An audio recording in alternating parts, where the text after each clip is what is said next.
નમસ્કાર વિદ્યાર્થી મિત્રો, નવા ચેપ્ટરની શરૂઆત કરીએ. ચેપ્ટર નંબર 8 ડી અને એફ વિભાગના તત્વો. તો એનો પ્રથમ મુદ્દો છે આવર્ત કોષ્ટકમાં સ્થાન.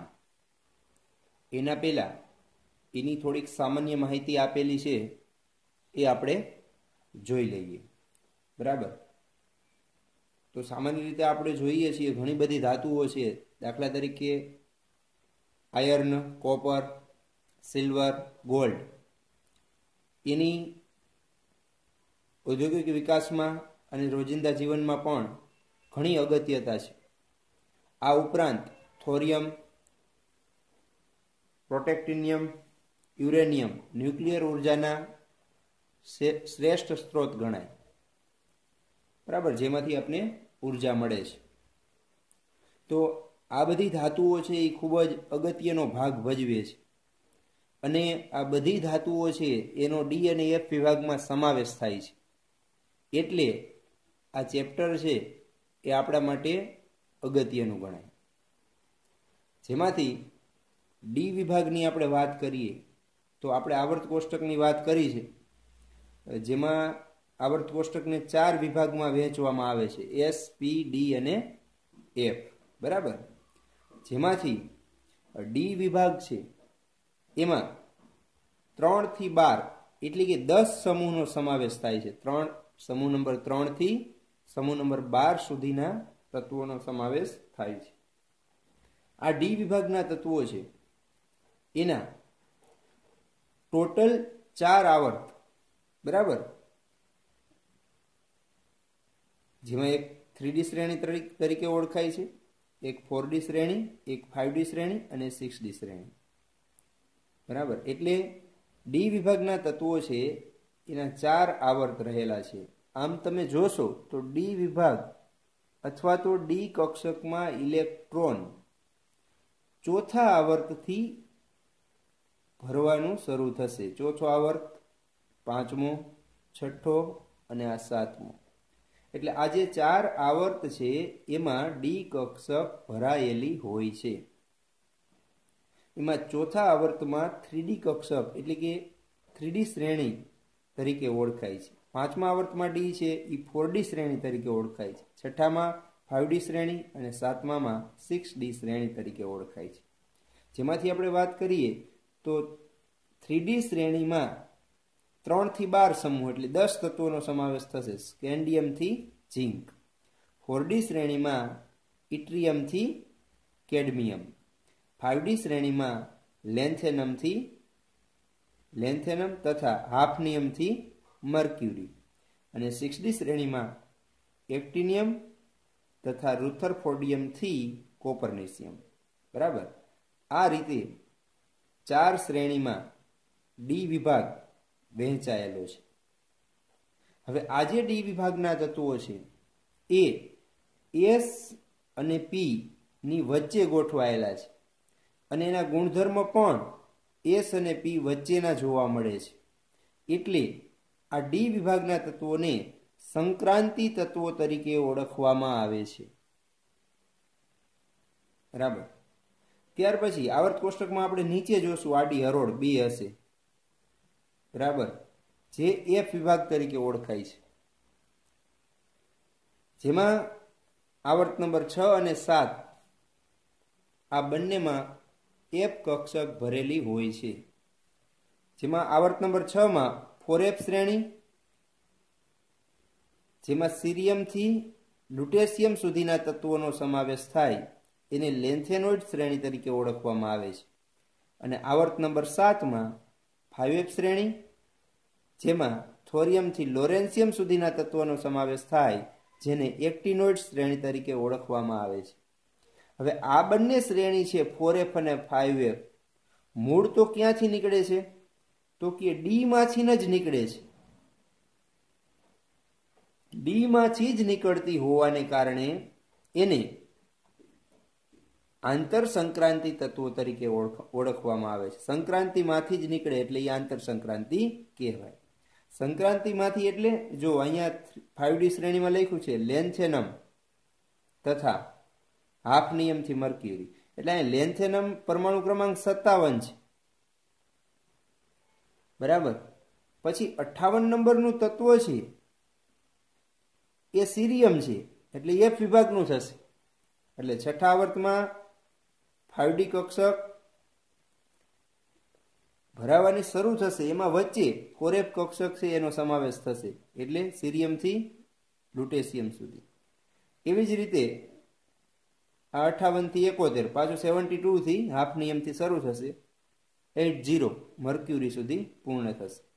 એવી જ રીતે સાતમા આવર્તમાં તમે જોશો એક્ટિનિયમ છે એનો પરમાણુ ક્રમાંક 89 હશે અને રુથરફોર્ડિયમનો 104. તો આ બે વચ્ચેના તત્વો છે ને એ 5F શ્રેણીના છે. તો વચ્ચેના એટલે કયા? 90 નંબર એટલે થોરિયમ 90, લોરેન્સિયમ 103. એટલે 89 પછી જે શ્રેણી નીકળે છે એને આપણે નીચે ગોઠવી છે, એ 5F શ્રેણી છે. અને 57 પછી જે નીકળે છે એને નીચે ગોઠવી છે, એ 4F શ્રેણી છે. એટલે આ બંને સંક્રાંતિમાંથી જ નીકળતી હોવાથી તેને આંતર સંક્રાંતિ તત્વો તરીકે ઓળખવામાં આવે છે. આ બંને શ્રેણીમાં 4F કક્ષક પૂર્ણ થતી હોય અથવા અપૂર્ણ રહેતી હોય એવી શ્રેણી લેન્થેનોઇડ અને 5F માટે એક્ટિનોઇડ શબ્દ છે એ વપરાય છે. કારણ કે આ લેન્થેનમ પછી આવે છે એટલે લેન્થેનોઇડ, આ એક્ટિનિયમ પછી આવે છે એટલે એક્ટિનોઇડ્સ. સમજાઈ ગયું?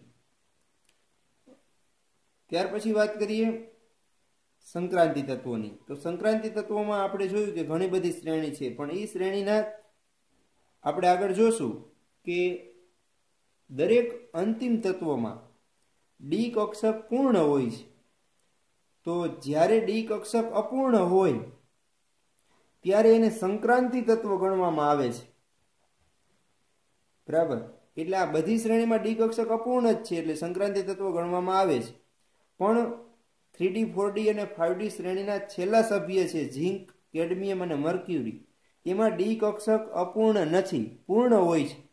એના કારણે એને સંક્રાંતિ તત્વ ગણવામાં આવતા નથી. એ પણ આપણે આગળ જોશું, બરાબર. તો સામાન્ય રીતે આપણે જેમ મુખ્ય સમૂહના તત્વોમાં જોયું હતું એસ અને પી વિભાગમાં કે સમૂહમાં ઉપરથી નીચે તરફ જતા કેવા ગુણધર્મોમાં ફેરફાર થાય છે, એવો ફેરફાર છે એ ડી વિભાગના તત્વોમાં પણ થશે. પણ પ્રશ્ન શું છે કે સમૂહમાં ડી વિભાગમાં એવો ફેરફાર થાય જ છે, પણ ડી વિભાગના તત્વોમાં આવર્તમાં પણ ચોક્કસ પ્રકારનો ફેરફાર જોવા મળે છે. એટલે એની પણ આપણે વાત કરીશું. સંક્રાંતિ ધાતુઓમાં કિંમતી ધાતુઓની વાત કરીએ તો સિલ્વર, ગોલ્ડ, પ્લેટિનમ. ઔદ્યોગિક મહત્વ ધરાવતી ધાતુઓ છે આયર્ન, કોપર, ટિટાનિયમ વગેરે ધાતુઓનો સમાવેશ છે એ થયેલો છે. એટલે સંક્રાંતિ તત્વોમાં અગત્યની ધાતુઓ છે અને આ અગત્યની ધાતુઓના આવર્ત કોષ્ટકમાં આપણે સ્થાનની ચર્ચા હવે પછી કરીએ. એટલે હવે આપણે જોઈએ આવર્ત કોષ્ટકમાં સ્થાન.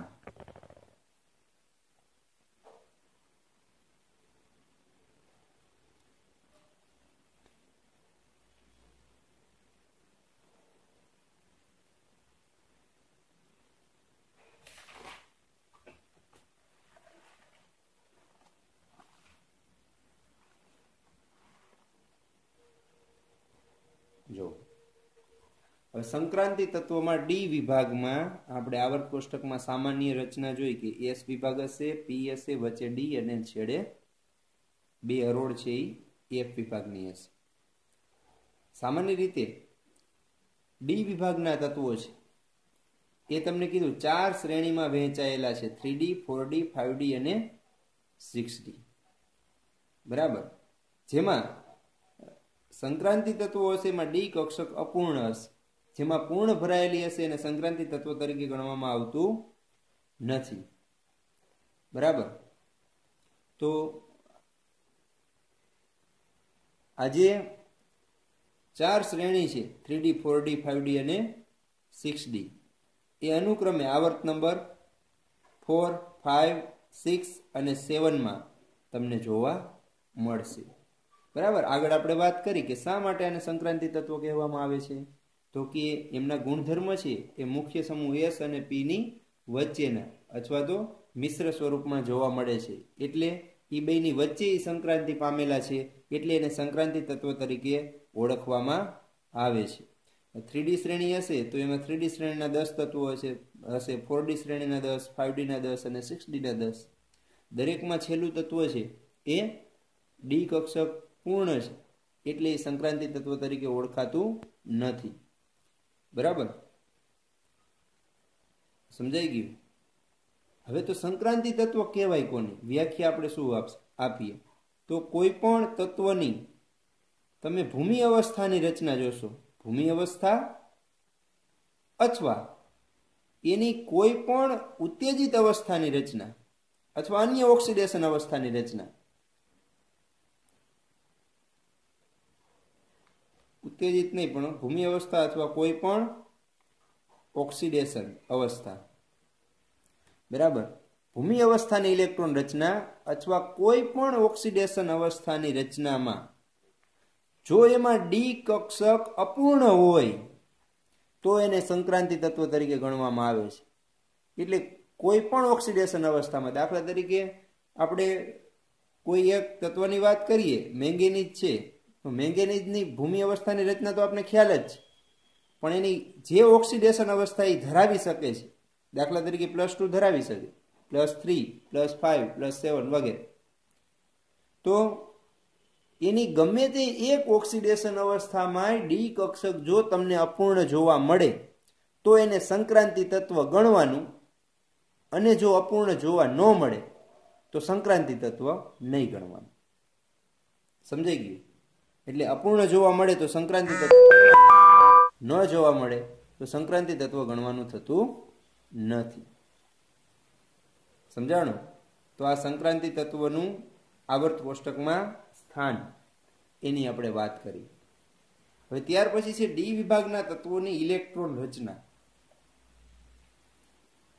તો સામાન્ય ઇલેક્ટ્રોન રચના શું છે ડી વિભાગના તત્વોની? n-1d 1 થી 10 ns12, જેમાં ns છે એ બાહ્યતમ કક્ષક હશે અને n-1d 1 થી 10 એ આંતર ડી કક્ષક હશે. આપણે ખ્યાલ જ છે, સૌપ્રથમ કઈ કક્ષક ભરાશે? ns ભરાશે, પછી ડી, બરાબર. એસ કરતા મુખ્ય ક્વોન્ટમાંક એક ઓછો હોય એવી ડી કક્ષક ભરાશે. આ ડી કક્ષકમાં ઇલેક્ટ્રોન 1 થી ચાલુ કરી અને 10 સુધી ગોઠવાય છે, બરાબર. પણ એસ તો પૂર્ણ જ હોય છે, એટલે એસમાં તો 2 જ ઇલેક્ટ્રોન હોય, તો 1 થી 2 કેમ લખ્યું? તો આપણે ખ્યાલ છે કે અમુક રચનાઓ એવી છે કે જે અપવાદ છે, જેમાં એસ કક્ષકમાં 1 ઇલેક્ટ્રોન ભરાવાથી જે બાકીના ઇલેક્ટ્રોન ડી કક્ષકમાં જાય છે એ રચનાઓ સ્થાયી બનતી હોય છે. એના કારણે ક્યારેક ns1 અને ડી છે એ 5 અથવા 10 જેવી રચનાઓ ધરાવી શકે છે. એમાં આપણે 2 અપવાદ ધોરણ 11માં પણ જોયા હતા. કયા કયા હતા? ક્રોમિયમ અને કોપર, બરાબર. ક્રોમિયમની રચના આપણે જોઈ તો શું હતું? Argon core complete, 4s2, 4s1, 3d5. કોપરમાં 4s1, 3d10, બરાબર. તો આ 2 રચના છે એ અપવાદ હતી, પરમાણુ ક્રમાંક 24 અને 29, કે એસમાં પહેલા 2 ઇલેક્ટ્રોન ભરાવા જોઈએ, પછી ડીમાં ઇલેક્ટ્રોન ગોઠવાય. પણ અહીંયા ડી5 રચના છે એ અર્ધપૂર્ણ છે, સ્થાયી રચના છે, અને એસનો ઇલેક્ટ્રોન છે એ સરળતાથી ડીમાં આવી શકે છે, એટલે એ 3d5 રચના ગોઠવી અને 4s1 રચના છે એ પ્રાપ્ત કરે છે. એવી જ રીતે અહીંયા પણ એસનો ઇલેક્ટ્રોન ડીમાં ગોઠવાય અને 3d10 બને છે અને 4s1 રચના છે એ પ્રાપ્ત કરે છે. શું કામ?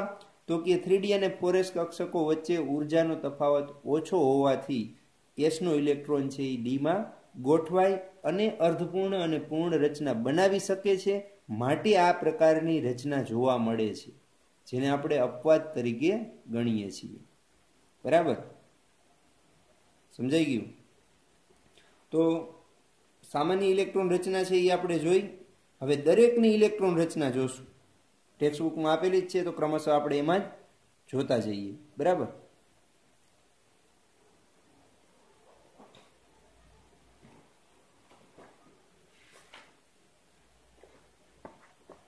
જોવો જોઈએ. સૌથી પહેલા છે પ્રથમ શ્રેણી સ્કેન્ડિયમ, પરમાણુ ક્રમાંક titanium, vanadium, chromium, manganese, iron, cobalt, nickel, copper અને ઝિંક. બરાબર, એના પરમાણુ ક્રમાંક આપ્યા છે 21 થી 30. હવે દરેકમાં આર્ગોન કોર કમ્પ્લીટ જ હશે એટલે 18 સુધી તો પૂર્ણ જ હશે. 18 પછી પહેલા ઇલેક્ટ્રોન શેમાં ગોઠવાશે? 4s માં. એટલે 4s2, 18 ને 2 20, 20 ને 1 3d માં, 3d1 21. ટિટાનિયમમાં 4s2 3d2, વેનેડિયમમાં 4s2 3d3. ક્રમશઃ ડીમાં એક એક ઇલેક્ટ્રોન વધતો જશે. જો ક્રોમિયમમાં 4s2 3d4 થવી જોઈએ પણ આ અપવાદ છે એટલે શું થશે? 4s1 3d5, 4s2 3d5, 4s2 3d6, 4s2 3d7, 4s2 3d8. વળી અપવાદ આવી 4s1 3d10 અને છેલ્લી છે 4s2 3d10. બરાબર. તો આપણે સંક્રાંતિ તત્વોની વ્યાખ્યામાં શું કીધું હતું?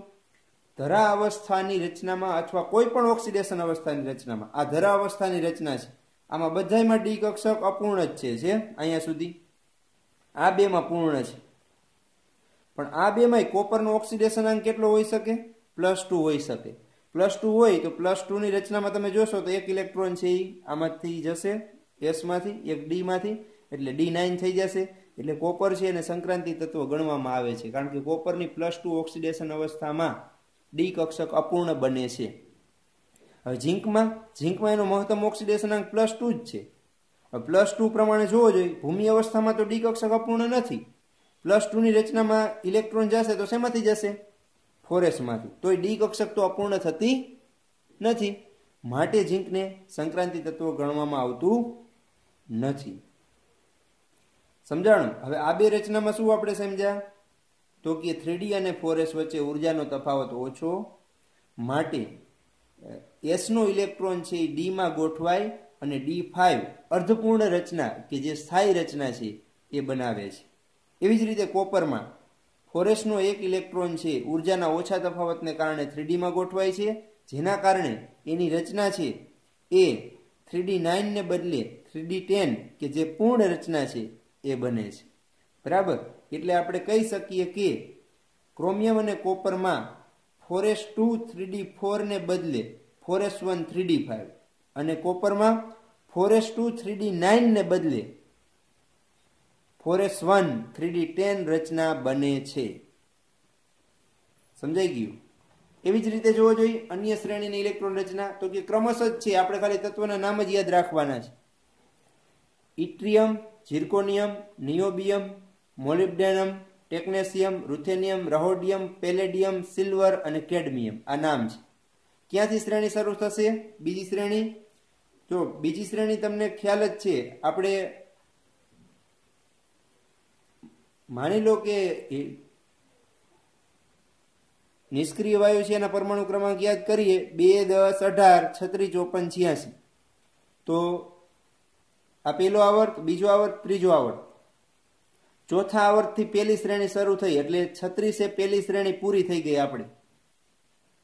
હવે બીજી શ્રેણી છે એના પછીના આવર્તમાં આવશે તો 37 38 ક્યાં આવશે? S વિભાગમાં. પછી 39 થી ડી વિભાગમાં. એટલે જો 39 થી છે 10 તત્વો ક્રમશઃ ગણી લ્યો. 39, 40, 41 થી 48, 10 થઈ ગયા. બરાબર. હવે ઇલેક્ટ્રોન રચના આમાં હવે ક્રિપ્ટોન કોર કમ્પ્લીટ એટલે 36 પૂર્ણ હશે. પેલા S માં 5s2 4d1 એટલે 36 2 38 ને 39. Zirconium 5s2 4d2 36 2 38 2 40. સમજાણું? જો અહીંયા બે જ નિયમ પ્રમાણે જોવા મળે છે. હવે બધી અપવાદ છે. જો 4s માં 5s માં 2 હોવા જોઈએ અને આમાં 3 હોવા જોઈએ, પણ એક આમાંથી આમાં આવી જાય એટલે આમાં 1 ને આમાં 4, આમાં 1 ને 5, 1 ને 6, 1 ને 7, 1 ને 8. આ અપવાદ 0 અને 10 એમાં એકય નથી. 1 અને 10 અને આ નિયમ પ્રમાણે 2 અને 10. સમજાણું? તો આમાં અપવાદ છે, અમુક નિયમ પ્રમાણે છે, અમુક D10 પૂર્ણ રચના છે. તો તમે એને કેવી રીતે યાદ રાખશો? જો સમજાવો. પેલી શ્રેણીમાં તો તમને ખબર પડી ગઈ 2 અપવાદ છે, ક્રોમિયમ ને કોપર, કારણ કે 11માં પણ આપણે અભ્યાસ કરી ચૂક્યા. હવે બીજી શ્રેણીમાં શું યાદ રાખવાનું? તમને ક્રમશઃ 39 થી 48 તત્વોના નામ અને ક્રમ ખબર છે, તો સૌથી પહેલા તો આપણે એ યાદ રાખવાનું કે D10 રચના છે ને એ કેટલી છે. તો આમાં છેલ્લી 3 D10 રચના છે ભૂમિ અવસ્થામાં. D10 રચના પહેલા ડી તમારે વિચારી લેવાની, પછી વધે ને એટલા ઇલેક્ટ્રોન એસમાં ગોઠવી દેવાના, એટલે અહીંયા 0 1 2 એ ઓટોમેટિક આવી જશે. એટલે આ 3 યાદ રહી ગઈ. પછી બીજું, નિયમ પ્રમાણે કેટલી છે એ યાદ રાખવાનું. બીજો મુદ્દો, નિયમ પ્રમાણે પહેલી 2 39 અને 40. અને ત્રીજો મુદ્દો યાદ રાખવાનો, વચ્ચેની બધી અપવાદ. અપવાદમાં શું કરવાનું, એસમાં 1 ઇલેક્ટ્રોન, બાકીના ડી, એસ પૂર્ણ નહીં કરવાનું. આવી રીતે યાદ રાખશો એટલે ઇલેક્ટ્રોન રચના છે એ યાદ રહી જશે. પછી છે તૃતીય શ્રેણી. તૃતીય શ્રેણીમાં લેન્થેનમ 57 થી ચાલુ થશે, પછી 58 થી 71 એફ વિભાગમાં, એટલે સીધો અહીંયા કેટલો આવશે પરમાણુ ક્રમાંક 72. હાફનિયમ, ટેન્ટાલુમ, ટંગસ્ટન, રહેનિયમ, ઓસ્મિયમ, ઇરિડિયમ, પ્લેટિનમ, ગોલ્ડ અને મર્ક્યુરી. પરમાણુ ક્રમાંક 57, પછી અહીંયા 72, ક્રમશઃ 80 સુધી. બરાબર. હવે પરમાણુ ક્રમાંકમાં અહીંયા 36 પૂરું થયું, પછી બીજી શ્રેણી 54 પૂર્ણ થશે, એટલે 54 પછી આ નવી શ્રેણી ચાલુ થશે. 55 56 એસમાં, 57 ડીમાં, વળી 58 થી 71 એફમાં, 72 થી પાછા 80 ડીમાં આવશે. બરાબર. એટલે અહીંયા થશે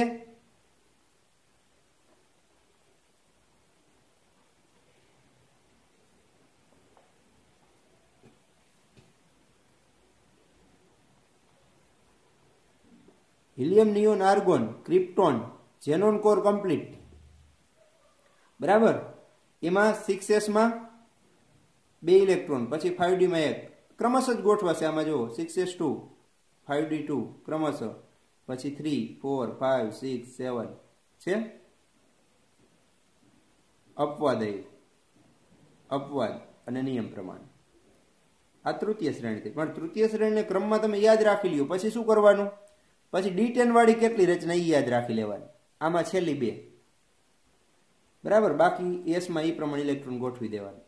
બીજું શું યાદ રાખવાનું, નિયમ પ્રમાણે કેટલી, તો કે બધી, એક સિવાય, પ્લેટિનમ સિવાય. પ્લેટિનમમાં અપવાદ છે, પણ એ અપવાદ કેવો, એસમાં 1 ઇલેક્ટ્રોન, વધે એટલા ડીમાં ઇલેક્ટ્રોન. સમજાણું.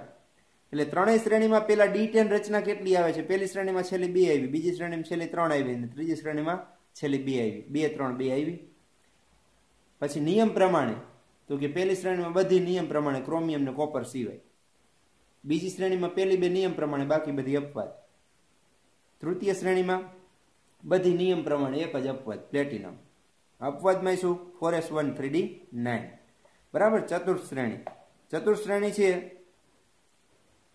એ ક્યાંથી ચાલુ થશે, 2 10 18 36 54 86.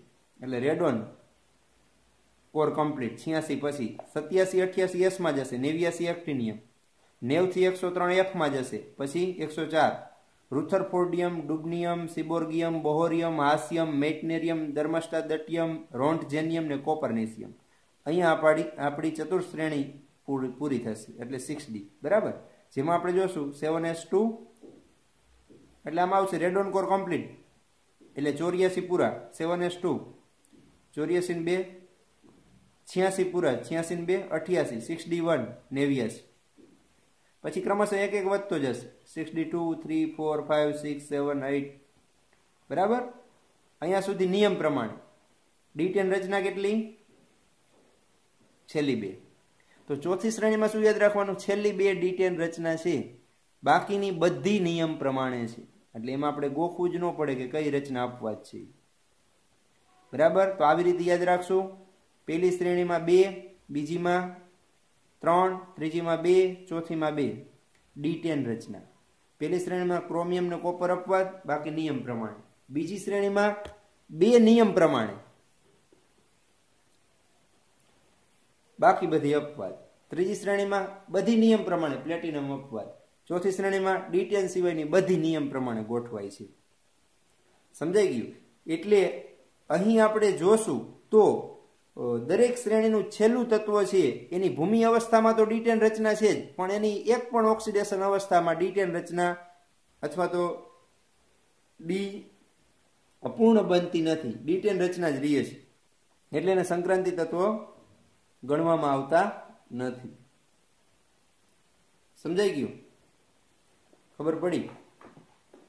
તો ત્યાર પછી જો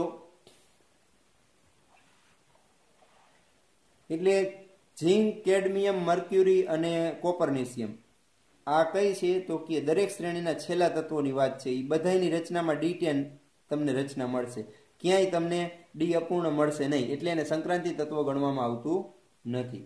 બાકીના તત્વો છે એમાં D1 થી 9 રચના હોવાને કારણે એના આયનોમાં તમે જોશો તો એમાં સમાન ચુંબકીય ગુણધર્મ અને ઇલેક્ટ્રોન રચનાના ગુણધર્મ છે એ સમાન જોવા મળશે. બરાબર?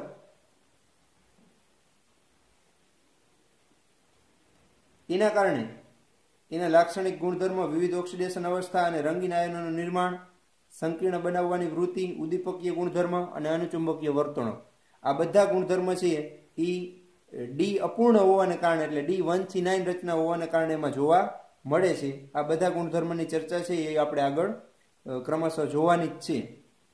એટલે આપણે એમ કહી શકીએ કે સંક્રાંતિ તત્વો છે એ લાક્ષણિક ગુણધર્મ ધરાવે છે, વિવિધ ઓક્સિડેશન અવસ્થા ધરાવે છે, રંગીન આયનોનું નિર્માણ કરે છે, સંકીર્ણ બનાવે છે, ઉદ્દીપક તરીકેનો ગુણધર્મ ધરાવે છે, અનુચુંબકીય ગુણધર્મ ધરાવે છે. આ બધા ગુણધર્મ છે ને એ ડી અપૂર્ણને કારણે જોવા મળે છે.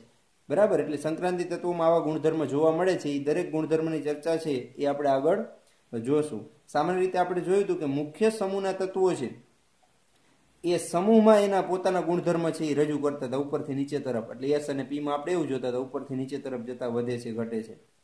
પણ આ જે તત્વો છે સંક્રાંતિ તત્વો એમાં મુખ્ય સમૂહથી થોડુંક અલગ છે.